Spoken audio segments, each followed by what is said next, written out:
बड़ी खबर आई यूपी की सियासत से जुड़ी हुई, जहां कांग्रेस के बड़े नेता आरपीएन सिंह ने बीजेपी का दामन थाम लिया। आरपीएन सिंह का बीजेपी में आना कांग्रेस के लिए तो झटका माना ही जा रहा है। इससे समाजवादी पार्टी में जाने वाले स्वामी प्रसाद मौर्य का भी जवाब माना जा रहा है, क्योंकि आरपीएन सिंह की कुशीनगर में अच्छी पकड़ मानी जाती है।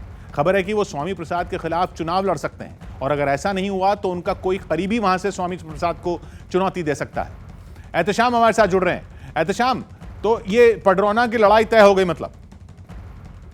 जी किशोर, ये कांग्रेस पार्टी के लिए एक बहुत बड़ा झटका है, क्योंकि आरपीएन सिंह न सिर्फ कांग्रेस पार्टी के कद्दावर नेता थे, वो न सिर्फ यूपीए कार्यकाल के एक सुलझे हुए मंत्री थे, बल्कि वो कांग्रेस का एक चेहरा थे, कांग्रेस की विचारधारा के एक चेहरा थे। और जब वो कांग्रेस पार्टी को छोड़कर अब बीजेपी में चले आए हैं, बीजेपी की विचारधारा को स्वीकार कर लिया है, तो वो वैचारिक तौर पर भी कांग्रेस पार्टी के लिए एक बहुत बड़ा झटका है और बीजेपी के लिए एक बहुत बड़ी जीत के तौर पर इसे देखा जा रहा है। जी, कांग्रेस नेता और पूर्व केंद्रीय मंत्री आरपीएन सिंह बीजेपी में शामिल हो गए। यूपी में चुनाव से ठीक पहले से कांग्रेस के लिए बड़ा झटका माना जा रहा है। एक दिन पहले ही कांग्रेस ने आरपीएन सिंह को स्टार प्रचारक बनाया था, जिसके अगले ही दिन आरपीएन सिंह बीजेपी का हिस्सा बन गए। उन्हें यूपी में पार्टी के चुनाव प्रभारी धर्मेंद्र प्रधान ने बीजेपी ज्वाइन कराई। इस मौके पर यूपी के दोनों उप मुख्यमंत्री केशव प्रसाद मौर्य और दिनेश शर्मा भी मौजूद रहे।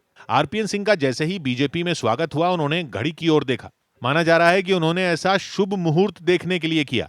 बीजेपी का हिस्सा बनने के बाद आरपीएन सिंह ने कांग्रेस छोड़ने पर खुलकर बात की। वो पार्टी जिसमें मैंने काम किया, वो पार्टी उस तरह की रह नहीं गई और उस सोच की रह नहीं गई, इसीलिए मैंने उस पार्टी को त्यागा है। लेकिन कांग्रेस नेता उनके अचानक उठाए गए इस कदम से बहुत नाराज दिखे।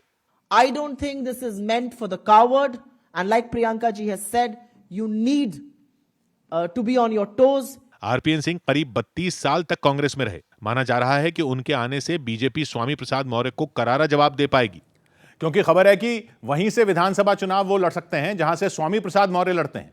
सूत्र बता रहे हैं कि कुशीनगर की पडरौना सीट से बीजेपी स्वामी प्रसाद मौर्य के खिलाफ आरपीएन सिंह को मैदान में उतार सकती है। इसके अलावा एक खबर यह भी है कि अगर आरपीएन सिंह वहां से चुनाव नहीं लड़े तो वो अपने किसी करीबी को वहां से चुनाव लड़वा सकते हैं और खुद राज्यसभा के सांसद बन सकते हैं। उन्हें वहां का राजा कहा जाता है और वो वहां से साल 1996, 2002 और 2007 में लगातार 3 बार विधायक रह चुके हैं। यही नहीं, 2009 में जब वो पहली बार लोकसभा का चुनाव लड़े और जीते थे, तो उस समय उन्होंने बीएसपी के टिकट पर चुनाव लड़ रहे स्वामी प्रसाद मौर्य को ही हराया था और मनमोहन सरकार में मंत्री बने थे। जिसके बाद कुशीनगर की पडरौना सीट पर हुए विधानसभा उपचुनाव में स्वामी प्रसाद मौर्य ने आरपीएन सिंह की मां मोहिनी देवी को बड़े अंतर से मात दी थी। और जैसे ही आरपीएन सिंह बीजेपी में शामिल हुए, कांग्रेस के नेताओं ने उन पर हमले तेज कर दिए। सबसे ज्यादा हंगामा मचा झारखंड में, जहां आरपीएन सिंह के पास ही कांग्रेस प्रभारी का पद था। झारखंड कांग्रेस के नेताओं ने आरपीएन सिंह पर गंभीर आरोप लगाए और वहां की कांग्रेस विधायक अंबा प्रसाद ने तो ट्विटर पर लिख दिया कि आरपीएन सिंह की बीजेपी के साथ सांठगांठ पिछले 1 साल से थी। साथ में उन्होंने यह भी लिखा कि उनके जाने से झारखंड का हर सच्चा कांग्रेसी खुश है।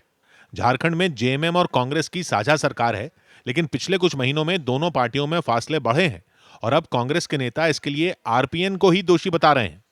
हालांकि बीजेपी ने इस पर चुटकी लेने का मौका नहीं चूका। इस तरह की बातें अगर किसी प्रभारी के बारे में बताई जा रही है विधायक दल के लोगों के द्वारा और उस पर शीर्ष नेतृत्व संज्ञान न ले, तो फिर यह शीर्ष नेतृत्व किस काम का? झारखंड में कांग्रेस पार्टी ने नया प्रभारी बनाने में भी देर नहीं की।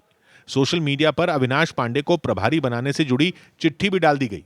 सौभाग्य की एक बात है कि स्वामी प्रसाद मौर्य के समाजवादी पार्टी में शामिल होने और आरपीएन सिंह के बीजेपी ज्वाइन करने के बाद सियासी समीकरण बदलने के संकेत मिल रहे हैं, क्योंकि कुशीनगर में दोनों ही नेताओं का दबदबा माना जाता है और दोनों ही नेता समय समय पर वहां अपनी ताकत भी दिखा चुके हैं।